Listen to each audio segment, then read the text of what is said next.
peeping through the snow. Little shoots all over the place. My name's Lucy and I work at Grimm Co, apothecary to magical beings, and today I'm doing some thinking about seasons. Now, it's February, and if you live in the part of the world where I'm from, that's Yorkshire by the way, you might have learned that February is one of the 3 winter months. That's December, January and February, and that winter is one of the 4 seasons: spring, summer, autumn and winter.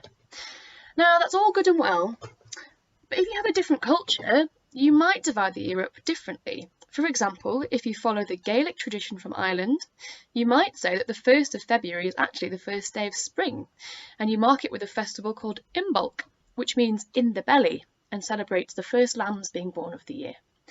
The indigenous Cree people of Canada divide the year into 6 seasons. The Sami people of northern Scandinavia divide the year into 8 seasons, and in ancient Japan, the year was divided into a glorious 72 micro-seasons. Imagine how many pages you'd need for your calendar.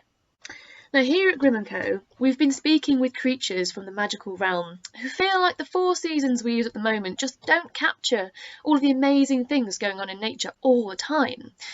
So we've decided we need to create a new season, something that's not quite winter and not quite spring. Do you think you could help us? You will need a pen and paper, some warm clothes, it's still quite chilly this time of year, and if you're venturing beyond your own home and garden, perhaps you need an adult to come with you while you do your detective work. Now, you're going to need to get really descriptive and super observant. Perhaps you have some sharp-eyed spectacles. Maybe you have some goggles of great detail. Or maybe you even have a monocle of mindfulness.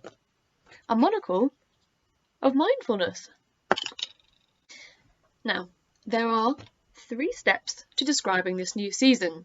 We would like you to 1. Tell us about the weather typical to this season. You will need to get outside and think about using all your senses to describe the weather. Really look at the sky. What colour is it? You need to be as descriptive as possible here. If the sky is grey, what kind of grey? Is it the grey of your granny's perm or the grey of a pigeon's wing? Think about the air temperature. What does it feel like? Maybe the air this time of year even has a smell like melting snow or pancakes.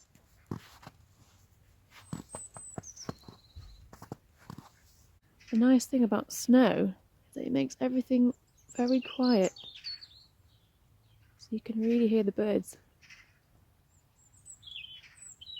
I think that's a robin at the top of that tree singing.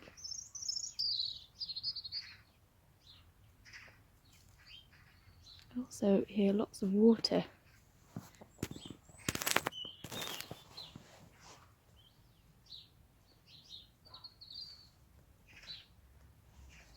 From melting snow. Question 2. Wildlife. Now, we need to know about the creatures, magical and mortal of course, who can be found in this season. Again, you'll need to go outside and look really closely. Mortal creatures can be easy to spot, but magical beings may take a slightly keener eye. Be careful not to disturb anyone. Magical beings can be very shy, as I said. Can you find any cosy nooks where magical creatures might be hibernating? Footprints in the snow? Disturbed leaves? Can you see any evidence that animals are preparing for spring by building nests? This time of year, ogres start waking up from their hibernation, and they're a bit blinky and sleepy, and sometimes they just bump into things, and it looks like someone snapped this tree trunk off completely, and I don't think I know what would be able to do that if it wasn't a huge ogre. Gosh, it's definitely a sign of spring there. Well, here there are loads and loads and loads and loads of little prints. Now, I think this could be signs of a bit of a goblin dance party. They do love a party, but only when no one's watching, and they leave their little boot prints all over the show. That could be what's going on here. Guys, I think I found something. Okay, I'm going to be really quiet.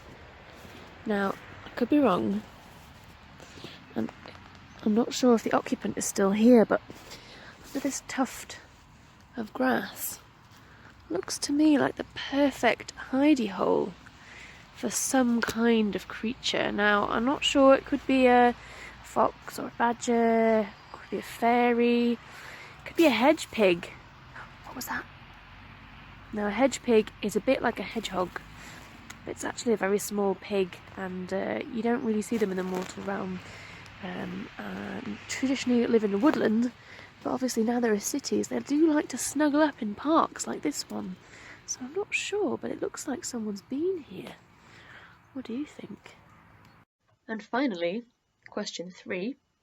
You'll need to give this new season a name.